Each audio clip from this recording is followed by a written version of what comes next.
சொல்ல வெக்கமா இருக்குடா. எப்படி சொல்றது உன்ன தாயாருன்னு? பெரிய படுதாவை சுத்திக்கிட்டு வந்து நிக்கிறேன், எப்படி சொல்ற தாயாருன்னு? அட்லீஸ்ட் ஒரு கவுனாவை தச்சு போட்டுட்டு வரியா? ஆய் சொல்லலாம், பரவாயில்ல தாயாருன்னு. நானா கவுன் போட்டுக்கணும்?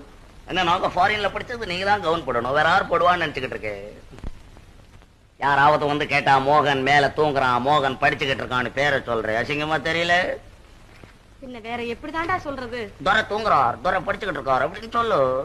இனிமே அப்படியே சொல்றேன். அதற்கிட்ட காலம்புற எங்க வந்த? உன் கல்யாண விஷயமா ஏற்பாடு செய்திருக்கிறேன். I don't like. எனக்கு கல்யாணம் எதை பத்தி நீ பேசக்கூடாது சொல்லி வச்சுட்டேன். எனக்கு கல்யாணம் பண்றதுக்கு ஃபேர் கேர்ள் இந்தியாவிலே கிடையாது, எனக்கு நல்லா தெரியும். வேற எங்க பாத்துருக்கிற? நான் பிரான்ஸ்ல ஒரு கிளப்ல இருக்கவளை ஃபிக்ஸ் பண்ணிருக்கேன், அவ்வளவுதான் மேரேஜ் பண்ண போறேன். எனக்கு தமிழ்நாட்டு பொண்ணு தேவையில்லை. ஏண்டா தம்பி இப்படி எல்லாம் பேசலாமா? உங்க மாமா வேதரத்னம் இருக்கிறாரு, அவர் பொண்ணு சந்திரான்னு ஒரு பொண்ணு இருக்கிறா, அழகா இருக்கிறா, மூக்கு முழியமா இருக்கிறா, அவளை நான் கல்யாணம் பண்ணிக்கணும். அதுக்காக இங்க வந்து எனக்கு தொல்லை கொடுக்குறேன்.